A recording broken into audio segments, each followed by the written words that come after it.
Қазір сіздерге LearningCaves серверін қалай қолдану керектігі туралы қысқаша нұсқаулықты таныстырып өткім келеді. LearningCaves бұл сабақта қолдануға арналған интерактивті тапсырмалар құрастыруға мүмкіндік беретін онлайн платформа. Ол мұғалімге де, оқушыға да оқу процесін жеңілдетуге көмектеседі. Ең бірінші қадам платформаға тіркелу, яғни жеке аккаунт ашу. Бұл үшін кіру батырмасы басамыз, содан кейін жаңа аккаунт құру дегенді таңдаймыз. Пернетақтаны ағылшын тілінде ауыстырып, тіркелу жолдарын толықтырамыз.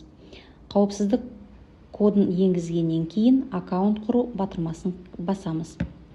Мұғалім бұл платформада дайын тапсырмаларды да пайдалана алады.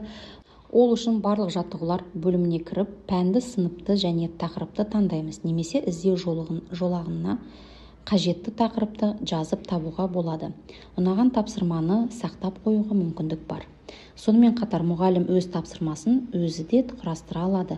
Ол үшін жаңа тапсырма бөліміне кіреміз. Бұл жерде әртүрлі шаблондар ұсынылады. Соның ішінде қажеттісін таңдап тапсырма құрастыруды бастаймыз. Алдымен тапсырманың атауын жазамыз, кейін тапсырманың шартын енгіземіз, қажетті материалдарды қосамыз, тапсырма параметрлерін баптаймыз. Сонда аяқтау және алдын ала көру батырмасын басамыз.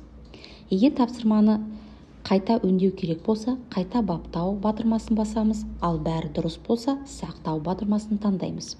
Сақталған тапсырма менің тапсырмаларым бөлімінде сақталады.